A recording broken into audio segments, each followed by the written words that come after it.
আজকে রবিবারে আমাদের কি স্পেশাল রান্না হচ্ছে দিদি?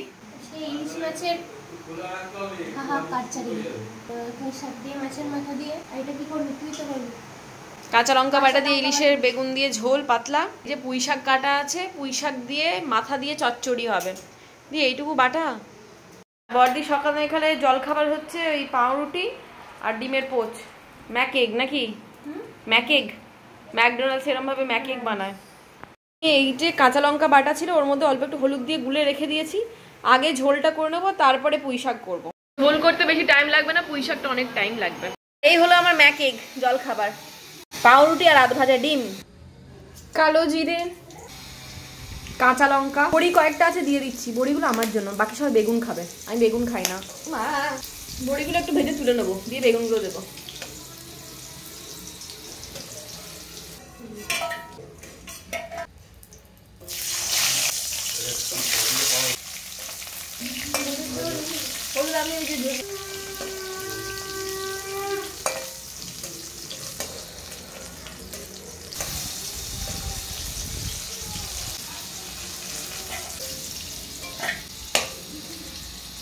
এখানে কাঁচা লঙ্কা বাটা আর এটা আছে, ওই কি বলে, কি জানো ভুলে গেছি, হলুদ দিয়ে দিচ্ছে এর মধ্যে।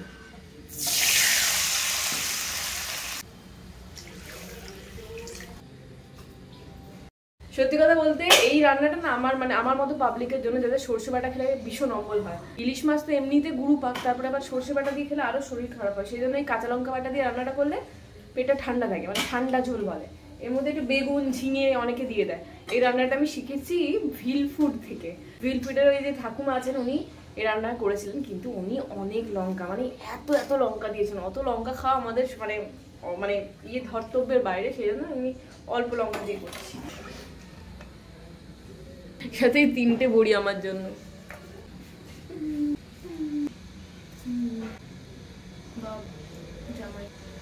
আমার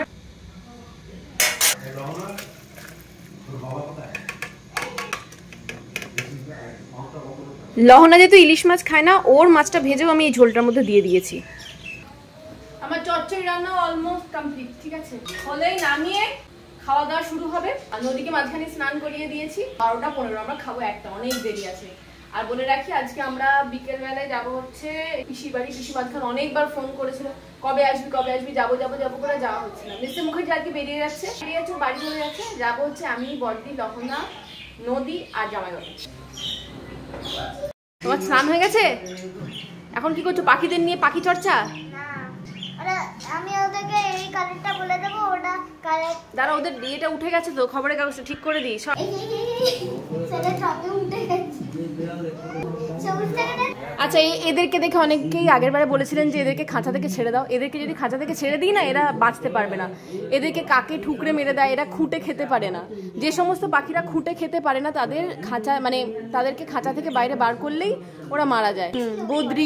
বদ্রি পাখি, লাভ বার্ডস, এইগুলো খাঁচাতেই থাকে। এটা কি লাভ বার্ড? না, এটা লাভ বার্ডস না, এটা বদ্রি। দে আর বদ্রিজ। বদ্রি 1, বদ্রি 2। জামাইগঞ্জ একসাথে খেতে বসেছে। আমি যদি নুন মিষ্টি কিছু চেখে দেখিনি শাকে কি হয়েছে না হয়েছে। অভিষেক বেরোলো আর এই বৃষ্টি শুরু হলো। বিশাল বৃষ্টি, বিশাল। চলো, ঘুম থেকে উঠে সবাই রেডি হয়ে গেছে। আজকে আমরা যাচ্ছি পিসির বাড়িতে, বুলুর বাড়িতে দেখা করতে। চলো চলো, তুই সামনে বসে যা। মান্তু আর লহনা এখানে চলে আয়।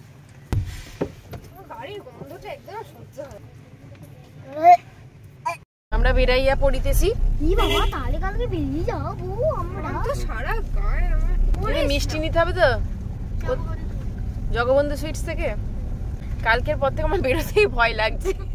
বেরোনে নামে ফোবিয়া হচ্ছে আমার, বেরোতে ভালো। হ্যাঁ, এটা কোত্থেকে পেলি কাশফুলটা? আমরা গাড়িতে ওয়েট করছি, আর কর্তা গিন্নি মিলে গেছে মিষ্টি কিনতে বুলুদের জন্য। আসছে, হয়ে গেছে। তুই খাবি না মিষ্টি? লননা নদী খাবি মিষ্টি? পুজোর সময় তো আমার এক্সারসাইজ হচ্ছেই না কদিন হলো, আর তার সাথে আমি খাবারেও কিছু মানছি না, তো সেজন্য একটু ওয়েট পুট অন করেছি। মা বারবার বলছে মোটা হয়ে যাচ্ছিস রে, মোটা হয়ে গেলি রে। তো এতবার মনে করিয়েছে আমি মিষ্টি খাবো, ধর আজকে থেকে আমি মিষ্টি খাবো না। নাহলে আরামবাগে এলেই না বাবা ভালো মন্দ মিষ্টি এনে রাখে, আর আমি গপ গপ খেতে থাকি। তো না, আর খাবো না, হয়ে গেছে। বাহ, আমরা বুলুর বাড়িতে চলে এসেছি। চা খাচ্ছি, সিঙ্গাড়া খাচ্ছি, বিস্কুট খাচ্ছি। দিদি খাচ্ছিস? জগবন্ধু সুইটসের সিঙ্গাড়া বিখ্যাত। বিখ্যাত। লহলা চা খাচ্ছে, নদী দেখছে, সোনু মোবাইল দেখছে, মানু এখানে বদমাইশি করছে। আমাদের কারেন্ট নেই, সব ঝড় জলে কারেন্ট বন্ধ হয়ে বসে আছে। ওই গলিও খুঁজে পাইনি তোদের, ভালো করে দেখছি কোন গলিটা। একটা তো সিঙ্গেল লাইট জ্বলে না দোকানে, দোকানে লাইটটা জ্বলে তো বুঝবো।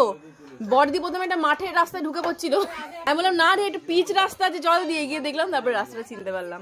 সব টাটা করছে অন্ধকারে, কি অবস্থা। ও যে ভাবছে সবাই চলে যাচ্ছে নাকি। আমরা ওখান থেকে বেরিয়ে পড়েছি, রাস্তায় দাঁড়িয়ে একটু কিছু খেয়ে দিয়ে চলে যাবো একবারে, আর বাড়িতে গিয়ে রান্না বান্না করতে হবে না। না না না, আর বেরোবো না আমি, একবার ঢুকলেই বৃষ্টি ওয়েদার, এই আর যাস না বাইরে। আচ্ছা, ওখানে গিয়ে আমরা জাস্ট এমনি প্লেন রুটি, হাতে রুটি, আর সাথে নদী নিয়েছিল চিকেন কষা, আর আমরা নিয়েছিলাম স্যালাড আর ডিমের ভুজিয়া। ঠিক আছে, তো জামাইবাবু আর লহনা বাড়িতে এসে খাবে বলে আমি আর বড়দি ওখানে খেয়ে নিয়েছিলাম, নদীকেও খাইয়ে দিয়েছিলাম। বাট ডিমের ভুজিটা ঠিক ছিল, বাট চিকেন কষাটা সম্ভব মনে হলো যেন একটা আষ্টে গন্ধ যাচ্ছে। বাট মাছের ঝোলের যদি কিছু অবশিষ্ট অংশ ছিল হয়তো মেবি ওর মধ্যে মিশিয়ে দিয়েছে বলে জানি না, ভালো লাগলো না খেতে। তো যাই হোক, আমি দুপুর থেকে শুরু করেছি ইন্দু সিরিজটা দেখতে আর কি। তো আমি গাড়িতে দেখতে দেখতে যাচ্ছিলাম, বাড়িতে এসে শুয়েও পড়েছিলাম। তারপরে আর সেদিনে ব্লগটা শেষ করা হয়নি, তাই ভাবলাম যে পরের দিন পর্যন্ত কন্টিনিউ করবো। এমনিতেও মাঝখানে 2 দিন ব্লগ ছাড়া হয়নি, জানি না প্রচুর ব্লগ জমে গেছে পুরো। এরকম করে কুমার শানু থাকে না, মাইকেল জ্যাকসন।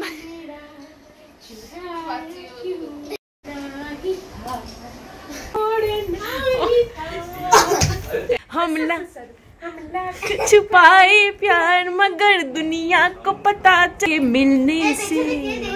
मिलने का मजा तो आएगा।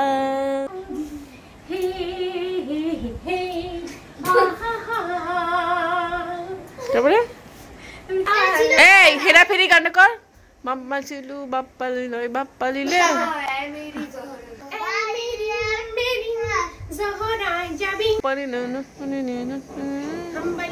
हम्बलिलू हम्बलिले चुकुमा चुकुमा चुकुमा चुकुमा चुकुमा चिले, कल हम नहीं कल कुछ भी हो सकता है। हम्बलिलू हम्बलिले। फिरा फिरी আবার আসছে তো, বাবুরাও নেই, পঙ্কজ ত্রিপাঠী আর বাবুরাও বসে। আজকে সকাল থেকে আমাদের জমজমাট আসর বসেছে, আমরা নানান ধরনের মিমিক্রি করছি বসে বসে। খাওয়া দাওয়া হয়ে গেছে, আমি পোস্ত দিয়ে মুড়ি খেয়ে নিয়েছি একটু, আর অর্ধেকটা নদীর স্যান্ডউইচ পড়েছিল খেয়ে নিয়েছি। আমার পিম্পলস যেমনকার তেমন মুখের উপর বসে রয়েছে, এদিকে নিম পাতা লেপে লেপে ঠিক করতে হবে। মায়ের ভোগ দেওয়া হয়ে গেল। ঠাকুর আজকে ভাত, শাক ভাজা, আলু পোস্ত, ফুলকপি আলুর তরকারি, দই খেয়েছে। কতটা খেলো? 1 গাল 2 গাল?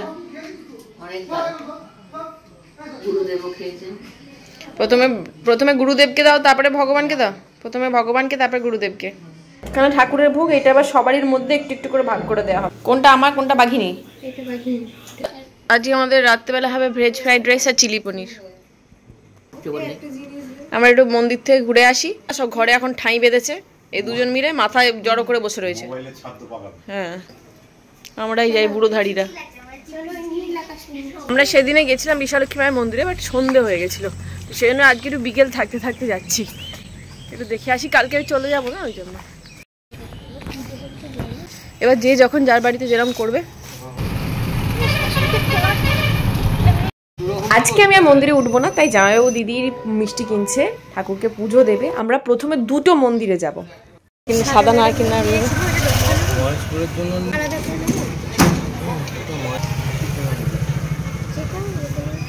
একটা এখানে দিয়ে দেবেন, একটা ওখানে দেবেন।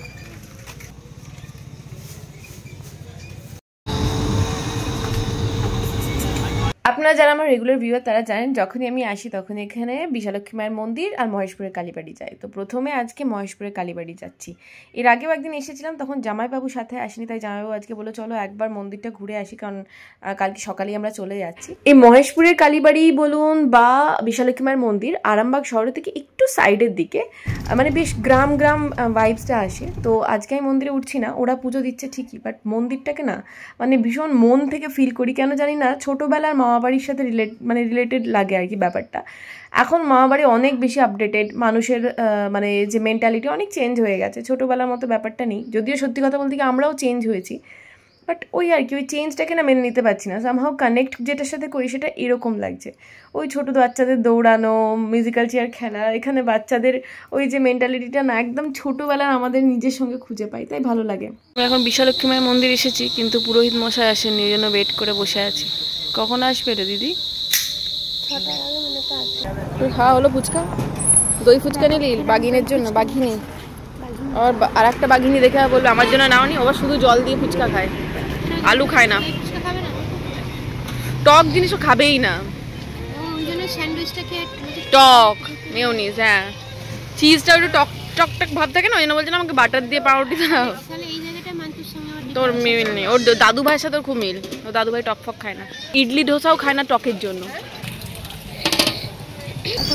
আমাদের খাওয়া হয়ে গেছে, এবার এদের জন্য ঘুম থেকে তুলে খাওয়ানো হবে। মায়ের আমাদের ঘুম থেকে তুলে খাওয়া, তখন মেয়ে দিদি এদেরকে ঘুম থেকে তুলিয়ে খাওয়াবে। অনেক খাটাখাটনি করেছে সারাদিন।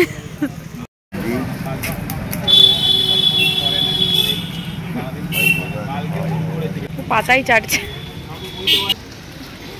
হ্যাঁ এই যে বাড়িতে চলে এসেছি, আমার ভেজ বিরিয়ানির মানে বিরিয়ানি না ফ্রাইড রাইসের সমস্ত জিনিস রেডি। আমি এরপর নিয়ে চলে যাবো এটাকে রান্না করে, সব শুদ্ধ নিয়ে সমস্ত জোগাড় তো করে নিয়েছি। এই যে পনির কাটবো।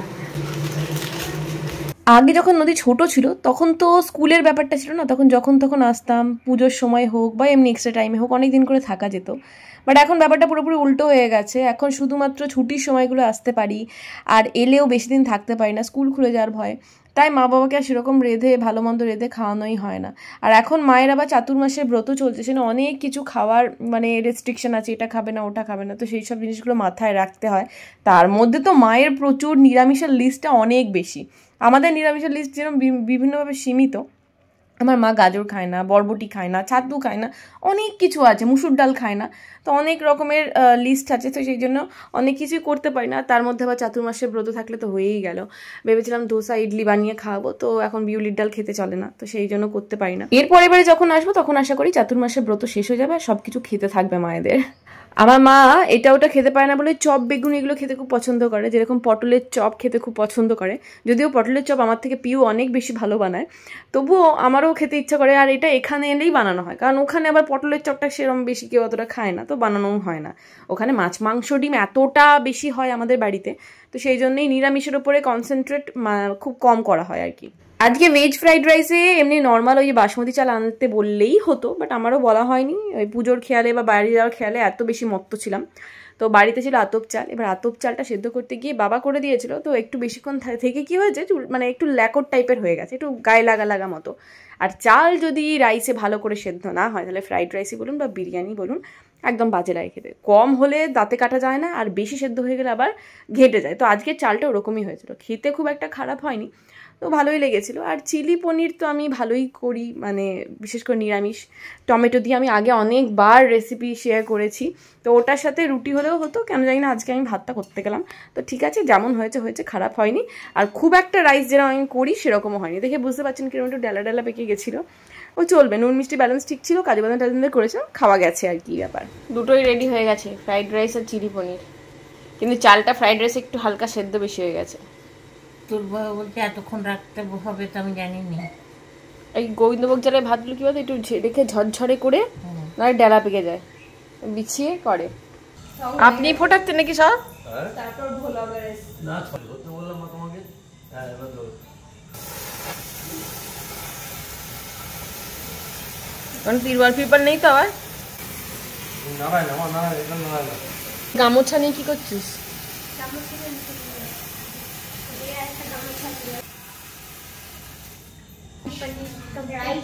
চিল্লি পনির, চিল্লি চিকেন, চিল্লি পনির, চিল্লি পনির, চার পার করে।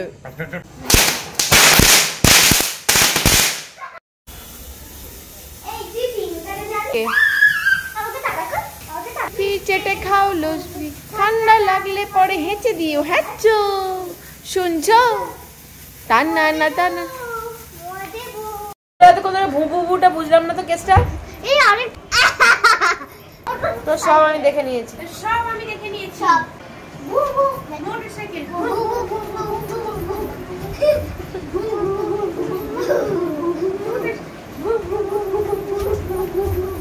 বাহ সুন্দর হয়েছে।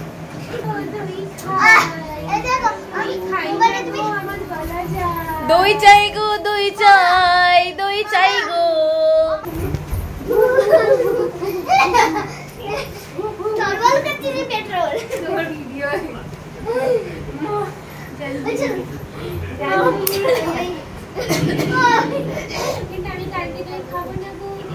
আমরা খাওয়া দাওয়া করে শুয়ে পড়ছি, শুয়ে পড়বো না মানে দিদির এখন দেখছে একটা মুভি দেখছে, একটা জীবজন্তুওয়ালা। পিম্পল তো বেড়েই যাচ্ছে, এত উল্টো পাল্টা খাবার খেলে পিম্পল ঠিক হবে কি করে? আমার এখন কিছু গোছানো ফোছানো হয়নি, যদিও আমার জামা কাপড় গোছানোই আছে, টুকটাক যে জিনিসপত্রগুলো বের করা আছে সেগুলো ব্যাগের মধ্যে কাল সকালে ঢোকাবো আর সোজা চলে যাবো স্যাট করে। কাজে এখানে শেষ করছি, কালকে একটা নতুন ব্লগের সাথে দেখা হবে আবার এই পিম্পল ভর্তি মুখ নিয়ে। Good night.